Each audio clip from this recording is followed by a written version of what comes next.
Hello and welcome back to another video on the Wrestle Debate and to another edition of NXT 2.0 out of 10. It's a big show today because of course we're just 1 week away from NXT Heatwave, the next big NXT TV special, and yeah, that's looking like a really stacked card, and we got a lot of development ahead of that as you might expect on this week's edition. So like I said, big show, and it kicked off with a recap of Kaitlyn Carter and Katana Chance winning the women's tag titles before we headed to a match, and that was Nikita Lyons versus Nia James. Lyons had the early advantage, dodged a suplex from James before missing a big boot in the corner. James then focused on Lyons' injured knee before the match went outside. James sent Lyons into steel sets before locking in a leg lock in the ring. Lyons fought out of a leg lock and got some kicks in before hitting a cannonball in the corner for a near fall. James tried to pin her opponent with her feet on the ropes, but the latter came back with a spinning kick before getting the pin off the splits. After the match, James attacked Lyons and laid her out. Yeah, to be honest, this gets a 5 out of 10 from me. I mean, like, it just kind of felt like a bit of a nothing match to kick off the show, to be honest. It wasn't bad, but yeah, it just kind of felt there. But anyway, Apollo Crews and the Creed brothers were watching the match backstage, and this made Strong very angry, and he challenged Crews to a match before NXT continued, before he got Wesley versus Trick Williams in a rounds match. Both Lee and Williams walked out in boxing gloves, and the latter got some big strikes to the head early on there. Lee soon got the advantage and was going at Williams with the strikes before we saw the end of round 1. The gloves came off from both competitors at round 2, and we headed for a more traditional wrestling match. Hayes ran a distraction from the apron and dragged Lee outside by the feet before William picked up the first pin of the match. Round 3 saw Lee get a pin with Trick's foot on the rope, but it was overlooked. After a bit of back and forth, Lee came back in with a boxing glove and clocked Williams in the face with it before picking up the W. And yeah, this gets a 7 out of 10 for me. A bit unique, to be honest, but yeah, I really enjoyed it. Something different on the show, and Wesley getting the win is the right decision for me. Before backstage, 2 Chase U students were having a fight, and Andre decided to book a match to settle the dispute. Before Carmelo Hayes was in the ring next and said that no one would be able to dethrone him, before Vinci came out and snuck out behind him, asking for a title shot after it was stolen from him last week by Fraser. Haynes accepted the offer at Heatwave, and they kicked off a short brawl right after. And yeah, another really great match added to the Heatwave card. Looking forward to that.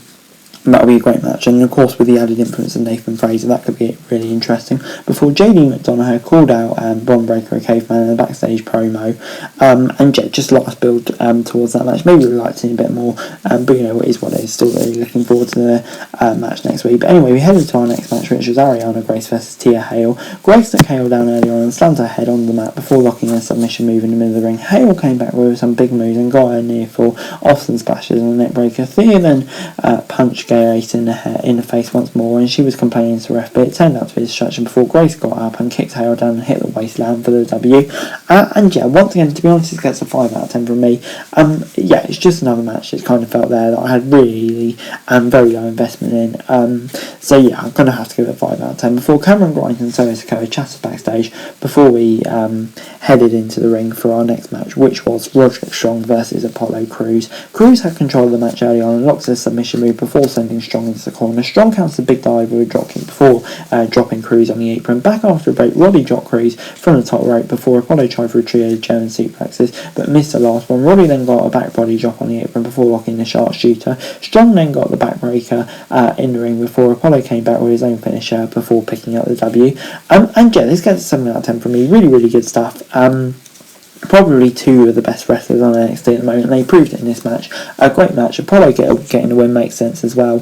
But yeah, on the whole, this was just a really high quality match for a developmental brand by like NXT. A lot of these two need developmenting, of course. Anyway, the Creed brothers watched back tapes of their last match, and they thought they saw something fishy in the footage, but Strong stormed in and destroyed the laptop. The Creeds confirmed that they saw and find the problem, and they will deal with it next week. Interesting. Before we got Santos Escobar and Tony D'Angelo, who were at a waterside meetup after they both realised that the alliance wasn't working. They decided that if Escobar wins, they will leave the D'Angelo family, but if he loses, he'll leave NXT. Tony said that if Escobar loses, he would have to leave Legado behind before suggesting a street fight at Heatwave. The two agreed on terms and parted ways before we headed for a break.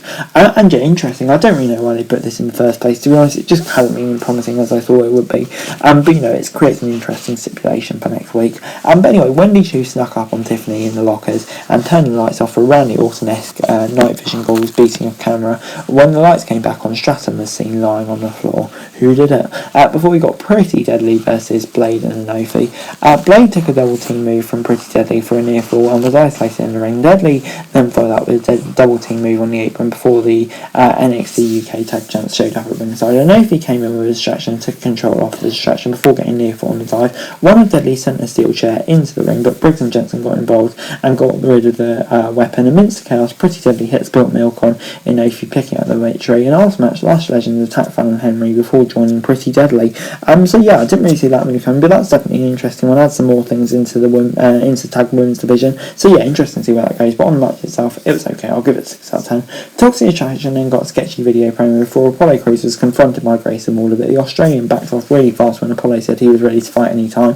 Cameron Grimes was on his way out of the arena, but Joe Gacy got on his way and tried to talk, but Grimes walked off. And then it was time for Zoe Stark vs Corey Jade in our main event. Jade retreated to the apron after taking a quick beating before getting back and then stomping Stark. The latter came back with some big strikes and a clothesline for a near fall, while Mandy Rose said on commentary that Corey Jade took her backstage advice, unlike Stark. Back after the break, Jade blocked a super kick and got a massive DDT for a near fall. Jade then got sliced bread, but Stark kicked out of it. Roxanne showed up at ringside and the distraction allowed Stark to hit the modified go to sleep for the W. Perez chased Jade off her weapon before Mandy Rose tried to sneak up behind Zoe Stark. Stark saw it coming and hit the finisher on Mandy as NXT went off the air. And yeah, 7 out of 10 from me. Decent enough match.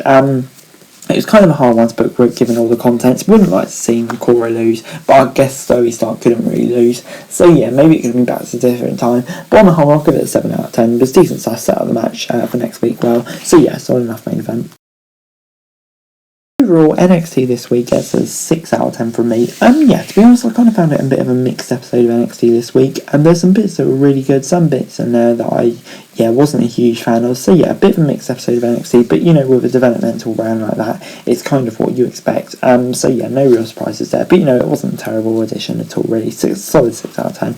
But anyway, guys, that's the video. Thanks very much for watching. Remember to like, share, subscribe, and also comments down below. Thanks for every day wrestling news and subscribe to my channel. It's greatly appreciated. Thanks very much for watching. Peace.